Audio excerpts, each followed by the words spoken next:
highlight the incredible advancements in forensic science that have transformed our approach to cold cases.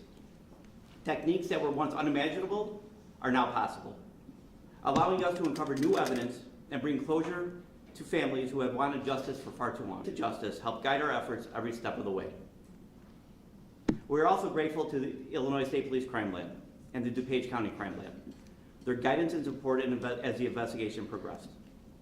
A special thank you goes out to the Seasons of Justice for their financial assistance, which has made a significant impact on our investigative efforts. Their commitment to supporting law enforcement in solving cold cases has been vital to our success. Finally, I want to acknowledge the exceptional work of DNA Labs International, located in Deerfield Beach, Florida. Their innovation and dedication to forensic science played a pivotal role in our breakthroughs, and we are grateful for their partnership. Today, we honor Kathy Holly and her memory, and we pledge to continue our efforts to ensure that every victim receives the justice they deserve. I'd like to now hand over the briefing to Detective Ryan Peet, who will provide an overview of the case and update you on our current progress. Thank you. Good afternoon, thank you for being here. Start this out, so Kathy on March 29th, 1979, Kathy Holly left her home on Volk's Court here in North Aurora. She left to pick up her sister at the Northgate Shopping Center and never arrived. For the next 3 weeks, the case was investigated as a missing person. On April 24th, 1979, Kathy's body was discovered in the Fox River. At that time, the Illinois State Police was assisting in a homicide investigation. As the case was worked over the next several decades, it was deemed a cold case and no new evidence was available for several years. In the early 2000s, as new DNA technology was emerging, North Aurora detectives began to collect DNA from people connected to Kathy. All of those tests produced negative results. In September of 2019, Lisle Police Department reopened the Pam Maurer case and found familiar DNA that linked Bruce Lindahl to their homicide. As the investigation progressed, Lindahl's remains were exhumed and DNA comparisons were shown to have a positive match, indicating Lindahl was the killer in the Pam Maurer case.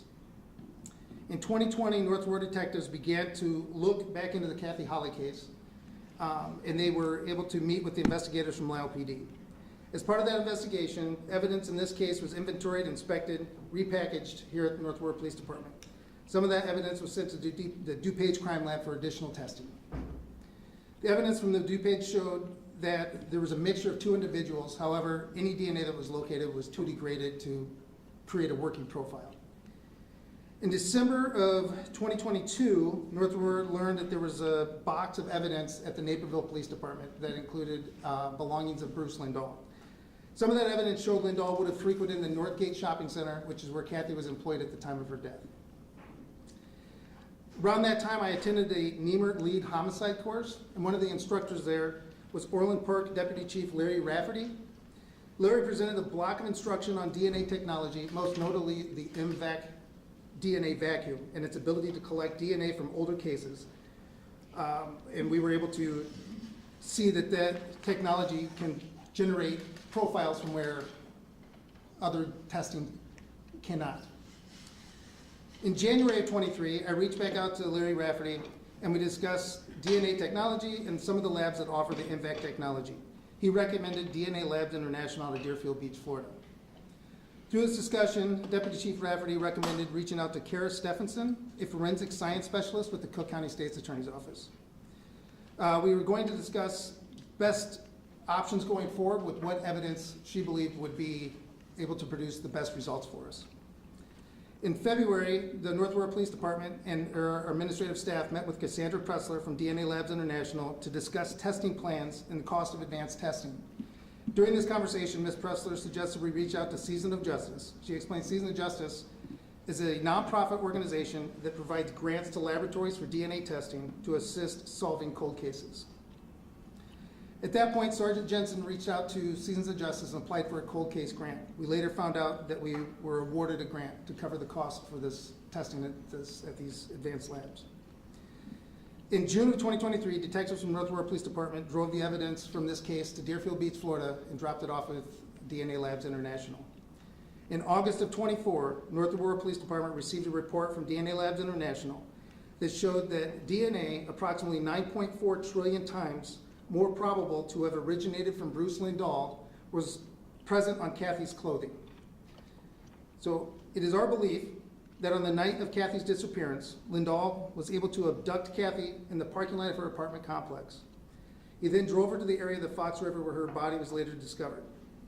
Besides this case, Lindahl has been connected to several other cases in this area from that time frame. With this new evidence, along with the evidence from similar cases involving Lindahl, we are able to conclude Lindahl was responsible for the death of Kathy Holly. Bruce Lindahl killed himself while committing another murder in Naperville in 1981. So I will now hand it over to Steve Du Bois, or Chief Leo, I guess. Thank you.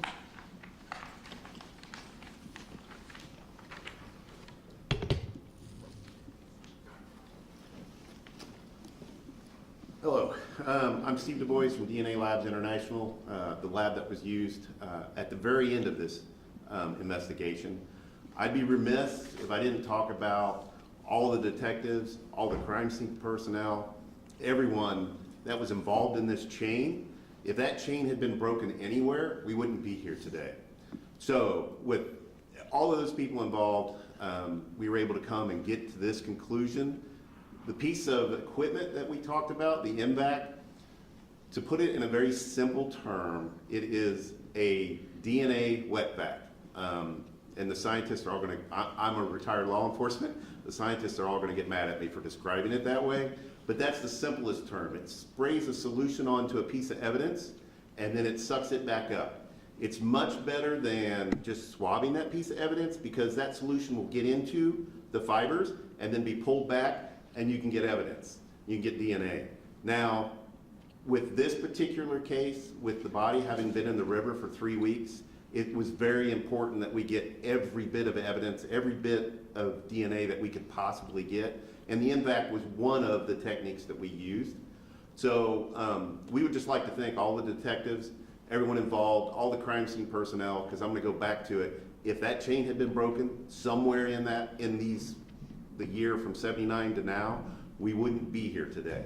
So just thank those detectives. We're glad that the North Aurora was able to reach out to us. I will also say Cassie Pressler, who is our cold case reviewer, one of our main reviewers, worked on this case for a long time. She spent a lot of time on it with the detectives, going over the evidence.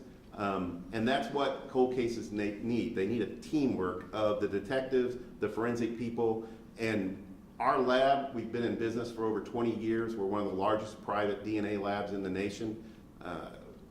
We've handled hundreds of thousands of samples.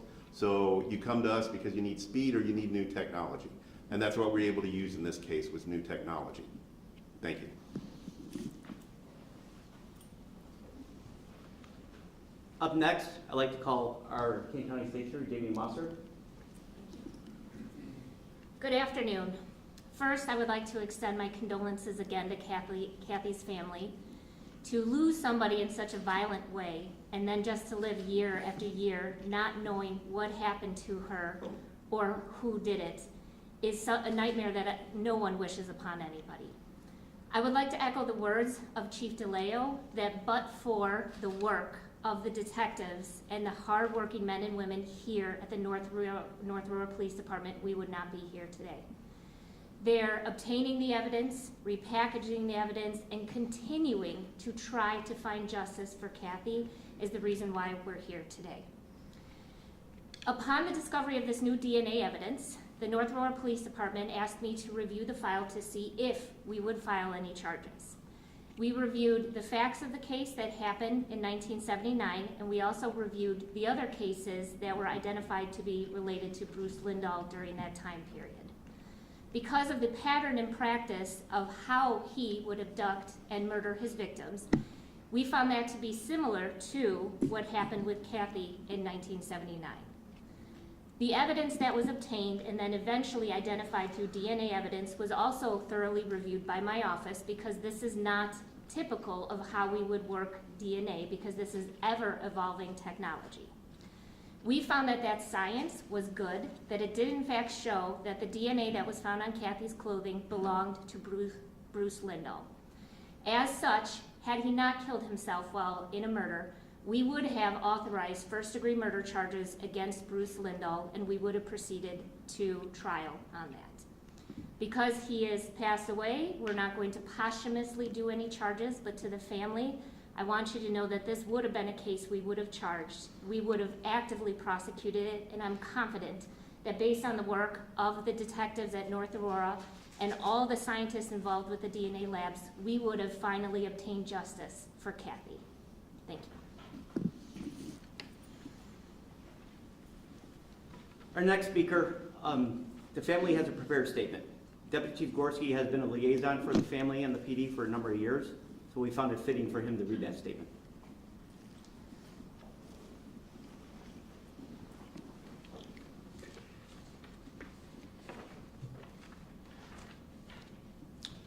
Good afternoon. Before I read the prepared statement from the Holly family, I would like to request the members of the media respect the family's wish to privacy. This will be the only statement made to the media on behalf of the family. We ask that any further questions be directed to the North Aurora Police Department or the King County State's Attorney's Office. The statement from the Holly family, October 2024. While revisiting this case has been incredibly difficult for our family, we are deeply grateful to finally have closure after 45 long years. Thanks to advancements in DNA technology and groundbreaking investigative tools, we are hopeful that other families won't have to endure the same pain and uncertainty that we faced for so many years. We extend our heartfelt thanks to the North Aurora Police Department and all the agencies and organizations involved for their dedication, persistence, and for never giving up, even when the odds seemed impossible. The kindness and respect shown to our family during this journey will never be forgotten. Thank you.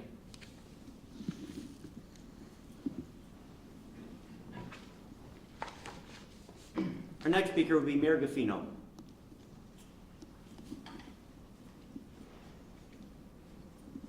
Good afternoon. I'm going to go off script here a little bit, I'm sure. Just to kind of bring some context into this event here. Kathy and I were the same age, lived in North Aurora the whole time.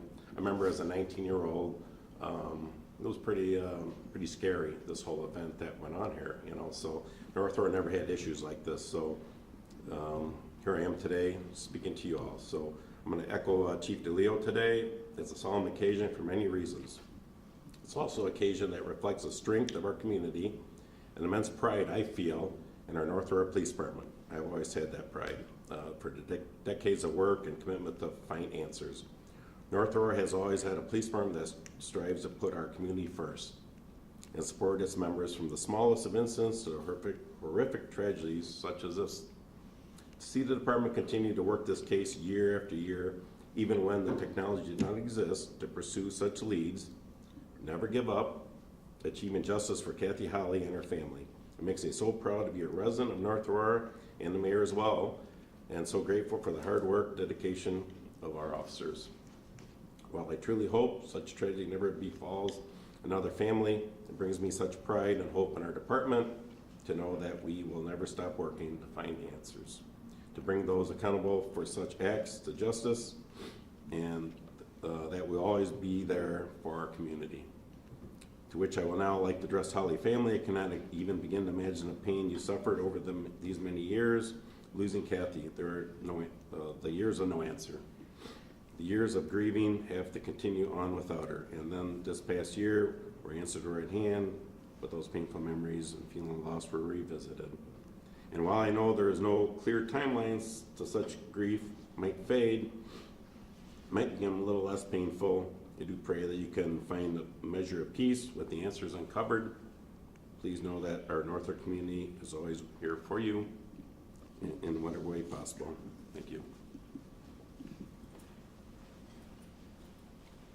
And I just have to convey my appreciation to Mayor Gaffino, the village board, Administrator Bosco. Never really know what cases like this entail, finding finances that weren't in the budget, getting permission to travel out of state. There's a lot of things in play that you just think it's simple just to go solve a case. So in closing, I would like to thank you all for coming today. You heard the comments from Investigator Ryan Pete, the statement from State's Attorney Jamie Mosser regarding the offender in this case, Bruce Lindahl. The North Aurora Police Department will now finally consider this case closed. After meeting with the Holly family, I saw their continued grief firsthand. As we discussed the new developments in the case, I know this was not easy for the Holly family, and I sincerely hope that the news of the closure of the case can bring them a sense of peace. As we conclude this press conference, I want to remind everybody they will not be taking any questions today. Please also respect that they do not wish to be contacted in the future with any inquiry requests. Now, if there are any final questions from the press, I'd be happy to take some. Hi, Sabrina from Channel 2. Yes. Nice to meet you.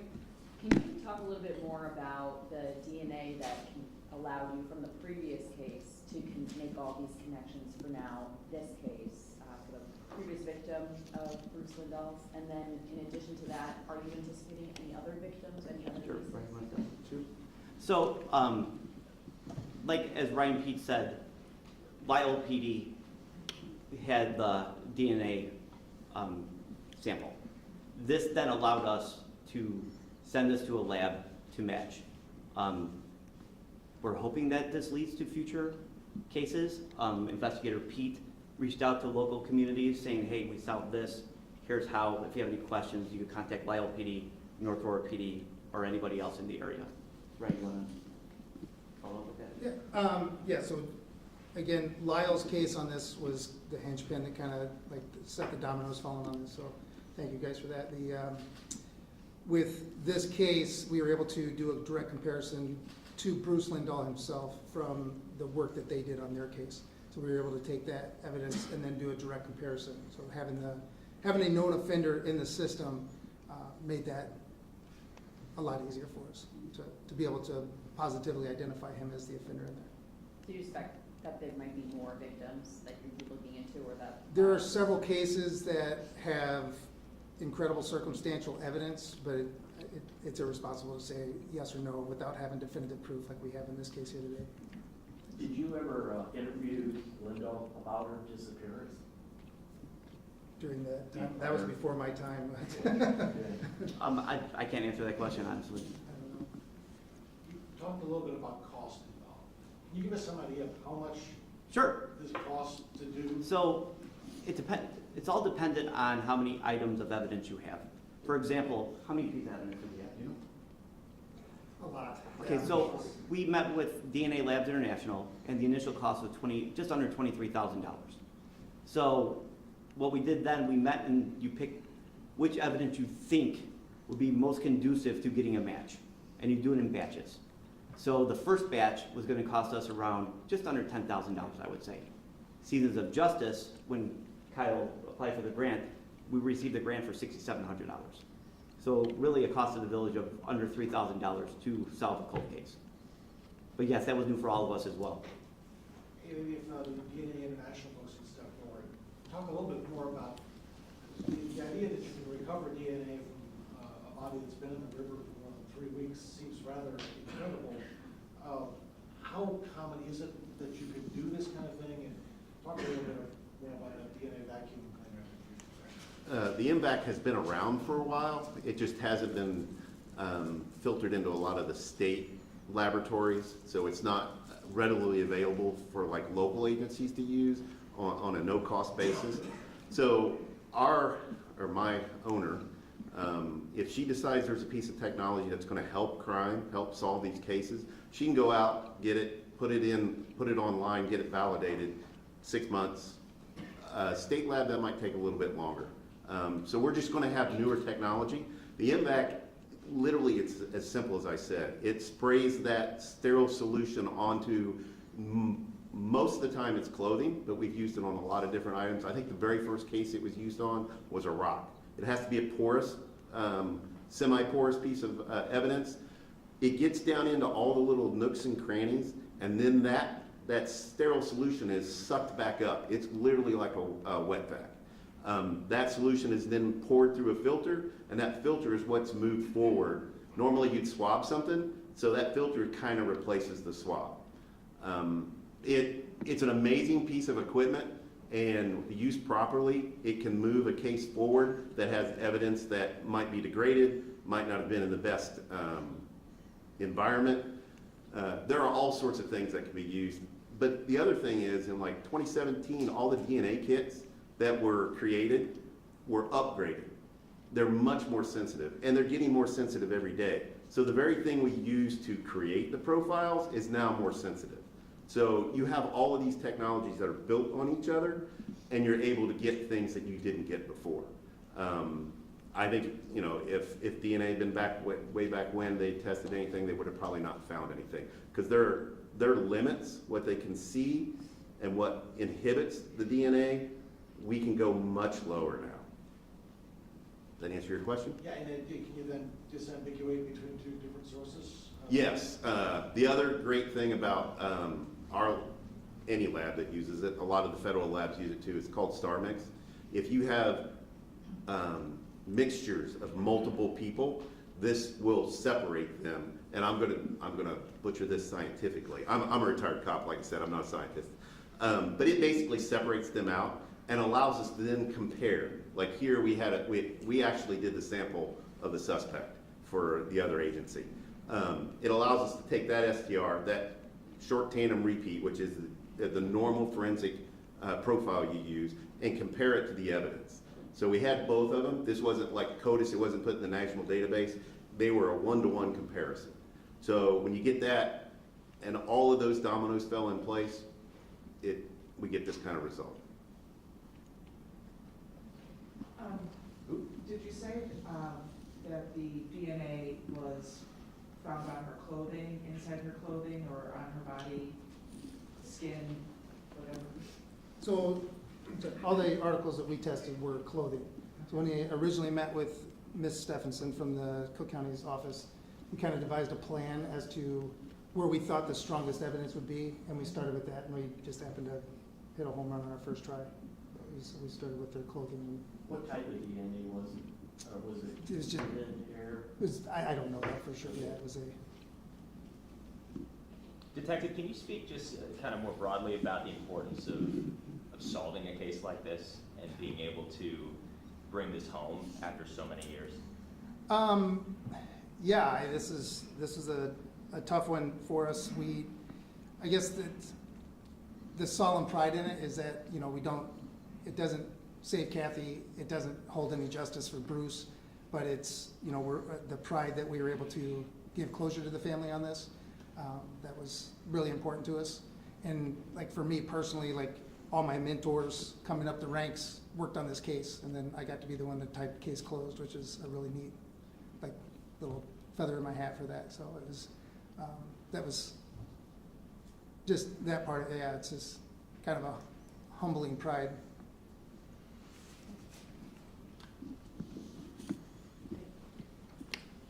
Well, we really appreciate you all coming today. Go contact us in the future. But like I said, and I know you're all respectful, the family just doesn't want to be contacted anymore. Have a great rest of the day. Thank you, Constable.